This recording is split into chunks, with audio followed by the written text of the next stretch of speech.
This show is sponsored by BetterHelp Online Therapy. Without a healthy mind, being happy is hard. Visit betterhelp.com/super and see if online therapy is for you. Hey brother! Guys, we have talked before about the Pokemon Company's most forgotten Pokemon, Paris, and their most ignored Pokemon, Raichu. And I have to say, thus far, waves have been made. Like, I don't know if you've heard, but Paris has recently gone from pure obscurity to most infamous Pokemon in all of Legends Arceus. It appears in almost every environment, is very aggressive, spits poison like crazy, and is just a general menace to the player.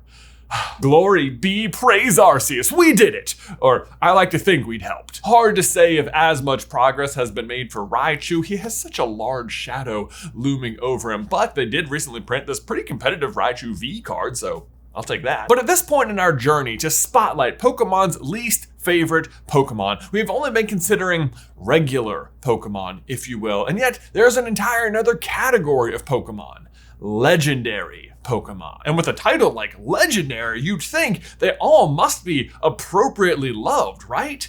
And yet, therein lies the real sadness. Because in the modern world of Pokemon, there are now 71 different legendary Pokemon, and as such, it is inevitable that some are simply going to get less attention. It may be one thing to be ignored, but is it not that much more tragic to be legendary and then also ignored? No. Today, we reveal Pokemon's least favorite legendary.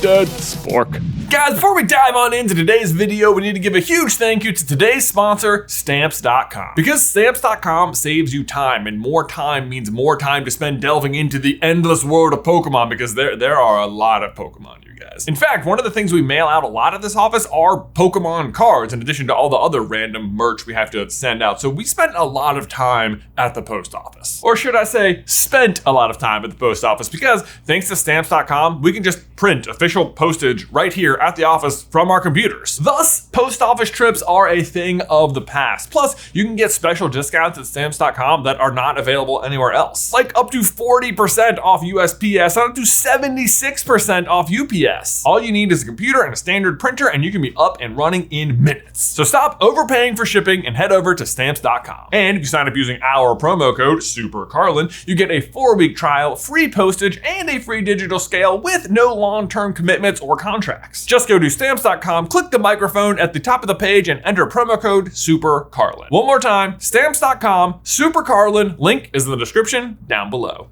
Okay, so right out of the gate, I think we need to make some clarifications and outline our guidelines before making our final determination. First of all, we need to delineate the difference between legendary and mythical Pokemon. Because those two phrases are tossed around somewhat interchangeably, and it's easy to see why both sets of Pokemon are rare and very powerful, but they are not the same. Mythical Pokemon are considered the rarest of all Pokemon, and in the games, this was typically reflected by only allowing you to gain access to them by attending some sort of real in-person event. That means they usually can't be obtained inside the game at all. They usually appear at the very end of the Pokédex, and within the story of the games are often where all of the myths and legends are coming from. That doesn't mean they're always more powerful than just regular legendary Pokemon, but mythical Pokemon are a specific subset recognized by the Pokemon Company. And just so there's no confusion, here is an image of every single mythical Pokemon. None of these are available for least favorite legendary in today's video. That said, it does sound like a great future video. So where does that leave us? Well, actually, there are even two classes of legendary Pokemon. There's regular legendary and then sub-legendary. Like, so for example, Articuno, Zapdos, and Moltres are sub-legendary, where Mewtwo is just full legendary. As far as I can tell, there's not like an obvious reason certain Pokemon fall into either category. It typically has to do with the total stat totals they have and just the overall mascottiness, if you will, of the Pokemon. But ultimately, that doesn't matter to me. Legendary or sub-legendary, all of those Pokemon are up for consideration in today's video. I really just bring it up so that you guys don't bring it up in the comments. That said, I do have a few exclusions to make right out of the gate. For the purposes of today's video, I will not be considering any of the Generation 8, that's the Sword and Shield games, legendary Pokemon. Namely because they're just so new that they haven't really had time to be ignored yet, which is not to say they won't get ignored, we just don't have enough history to go off of yet. I'm also immediately cutting out all of the Ultra Beasts from Sun and Moon, because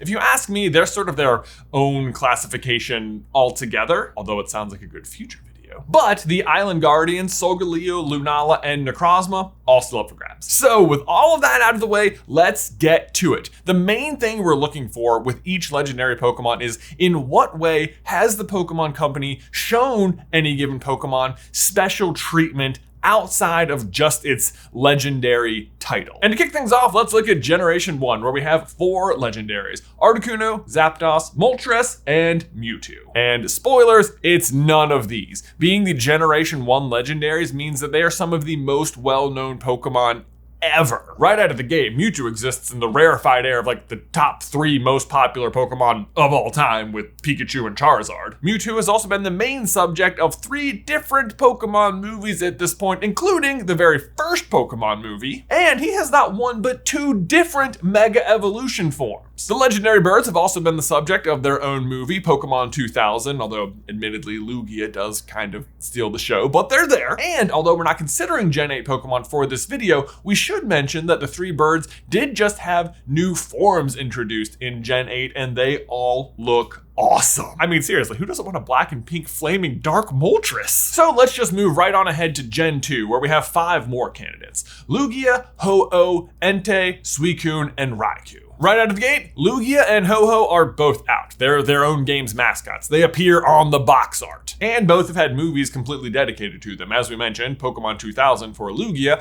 and Pokémon I Choose You for Ho-Oh. Additionally, Ho-Oh appears to Ash in the very first episode of the Pokémon anime ever. Ho-Oh is the Pokemon that marks Ash as like the chosen one, and it was the first Gen 2 Pokemon revealed in the anime, and it was in the first episode. Like, that's so cool. But then there's Raikou, Entei, and Suicune, and this is where things start to get interesting. Because Gen 2 featured a 3rd game outside of Gold and Silver, Pokemon Crystal, and somehow Suicune got chosen to be the mascot for Pokemon Crystal. Additionally, inside the game, Suicune plays a much larger role than the other 2. It is constantly checking in on the player throughout your journey, and another character in the game you've seen is hunting Suicune. But to be honest, I was always confused why they chose Suicune. It seemed like Entei must be their favorite because around the same time, Entei was the star of his own movie. It's literally called Spell of the Unknown, Entei. Like, that's some pretty good distinction. But then there's Raikou, who instead of getting any notoriety in the games or in its own movie,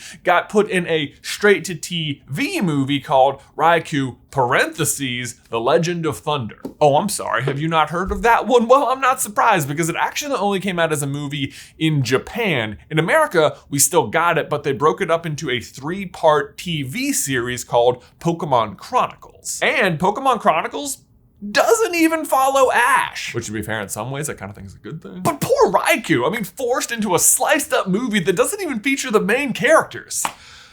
You guys, we have a front runner. Moving on to Gen 3 though, we've got Registeel, Rock and Ice, Latios and Latias, and of course, Rayquaza, Groudon, and Kyogre. And it's pretty easy to start knocking these out. Latios and Latias had their own movie, Pokemon Heroes, all about them, and they each have their own mega form. Then we've got the 3 mascot Pokemon for Ruby, Sapphire, and Emerald, Groudon, Kyogre, and Rayquaza respectively, each of whom have been given brand new forms over the years. We now have Primal Kyogre and Groudon, and Mega Rayquaza, which is really cool looking, I have to say. And that just leaves the Regis, who have definitely gotten the least special treatment out of this generation. However, they haven't gotten nothing. None of them have new forms, but the Regis have seen their family grow. In Gen 4, they introduced Regigigas, the continent Pokemon who can only first be caught by catching the other 3, which is a pretty fun and unique quest. Then just recently in Gen 8, they also had Regieleki and Regidrago join the crew. So yeah, I don't think any of those are worse than Raikou, which brings us to Gen 4. Gen 4 has the Lake Trio, Uxie, Mesprit, and Azelf, then Heatran and Cresselia, and of course the game mascots, Dialga, Palkia, and Giratina. Dialga and Palkia are the mascots of Diamond and Pearl, plus they each just got new forms in Legends of Arceus, so they're out. Then Giratina, also the mascot of Platinum, has multiple forms already, Origin and Alternate, and has an entire movie about it, so yeah, it's out. And that just leaves us with the Lake Trio, and it has to be said,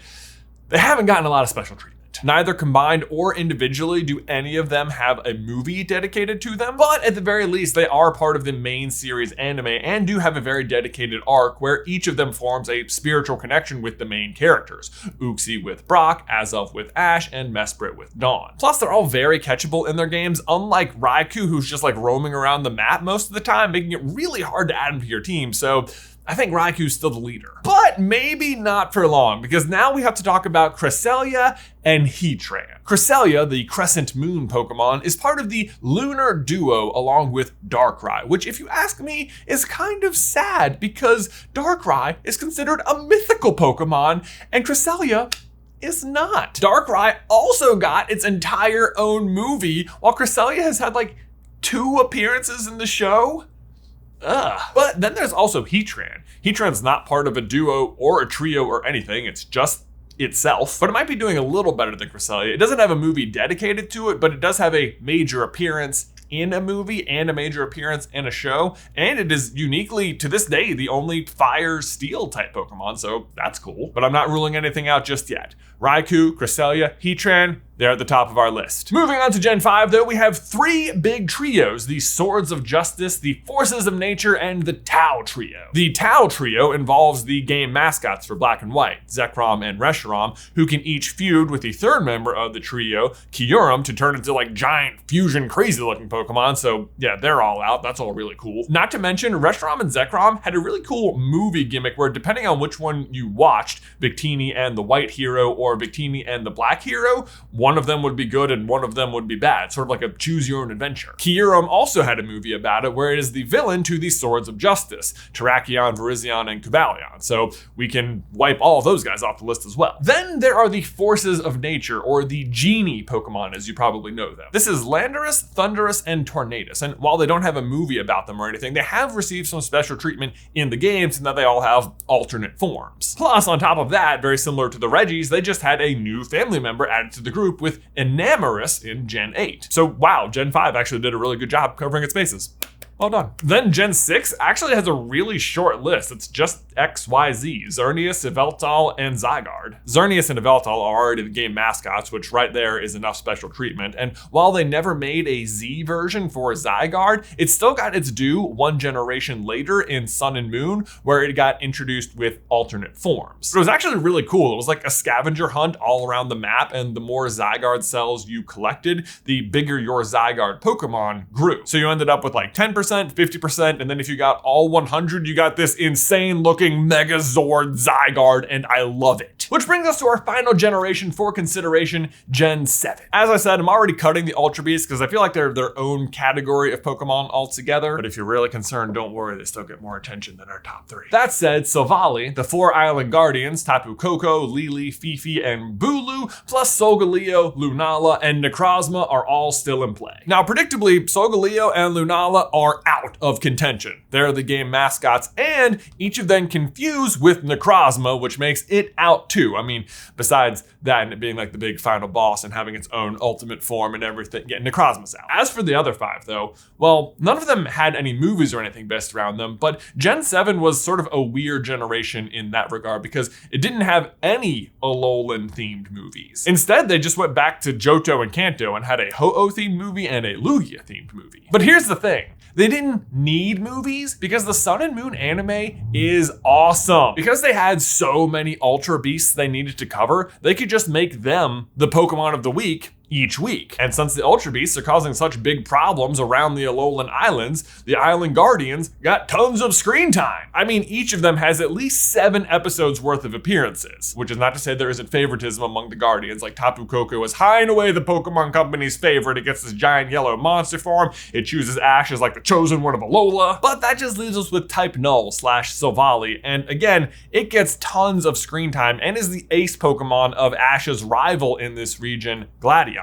Plus, it just has some of the coolest lore behind it. It's never really confirmed in the games, but it's pretty clear that the Aether Foundation is trying to artificially recreate Arceus. Silvally looks a lot like Arceus and has a very similar mechanic where you can change its type based on the different disc it's holding. But that's actually the whole list, which brings us back to our big bottom 3. Raikou, Heatran, and Cresselia. But which one is the most bottom? And I am not gonna lie, it was really hard to narrow in on exactly which one the Pokemon Company has ignored the most, so I had to approach it from many different angles. First, I tried to consider which of these three was the most available in the main series game, meaning you could catch it in the game without having to transfer it in or trade it over or buy something extra. Now, Raikou has obviously been around 2 generations longer, so it did have that working for it, but in those earlier generations, it's a roaming Pokemon, so it's really hard to run into, and in one of those games, Fire Red Leaf Green,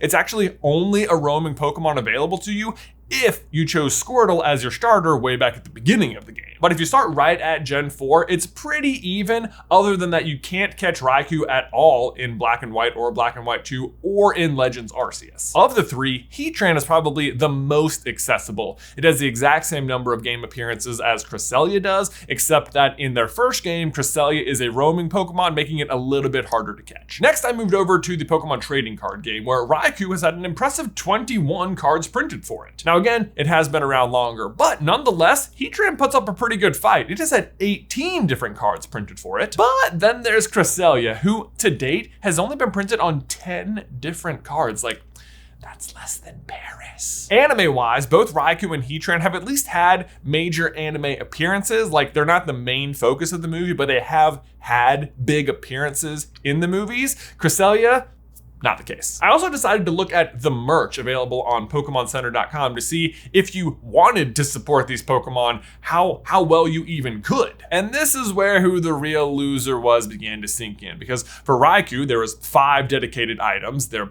all sold out, but they are still listed. Heatran had 2 items, and then there's poor Cresselia, who has just a single plush listed, and you can't even buy it. And here's where all the pieces really started falling into place, because don't forget what I said earlier, Cresselia is part of a duo with Darkrai, but Darkrai is mythical, and for some reason they couldn't do that for Cresselia. Plus, as if that wasn't enough, Pokemon then had the audacity to create another moon-themed legendary Pokemon, Lunala, and make it the mascot Pokemon for Pokemon Moon. I mean, can you just imagine poor Cresselia finding out they're making a moon-themed Pokemon game, and then finding out that you, the original legendary moon Pokemon, are not available to catch in that game until the expansion? And like, what's so odd is that Pokemon loves moon-themed Pokemon. You've got Umbreon, Ursaluna, Lunala, Lunatone, Dustox, Clefairy. You've got Pokemon that only evolve by touching moon stones, and yet your first moon-themed legendary gets the least attention of any legendary? I mean, honestly, I doubt Cresselia would even make the top of a moon-themed Pokemon list at this point. But don't you worry, Cresselia, because we see you. We know that even though you are only the crescent of the moon, that you shine bright. You are overlooked no more. We want Pokemon Legends Cresselia. Or like Mew, that'd be pretty cool. Or Deoxys, oh my god. No, stay focused. Cresselia, we must spread the word. Because honestly, look at Cresselia's design. This is such a cool looking Pokemon. Help us spread the word and shine a light upon this forgotten Pokemon. Share this video, hashtag we love Cresselia.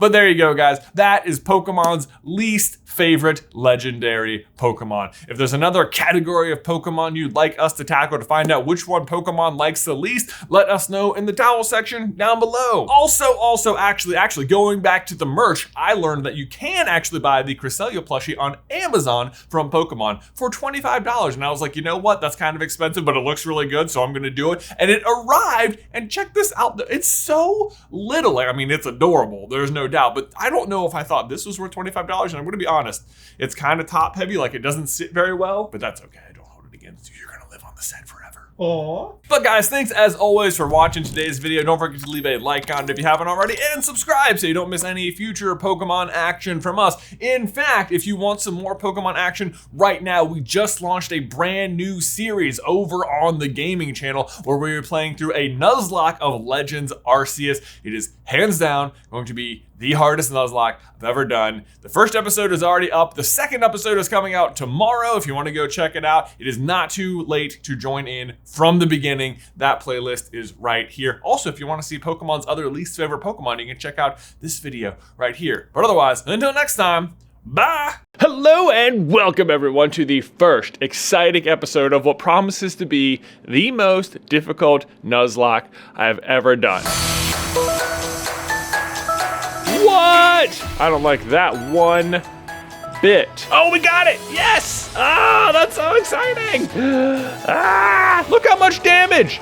Oh, I'm so nervous.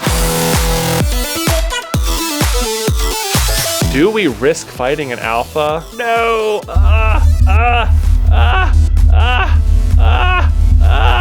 Decisions. This is gonna be so hard, you guys.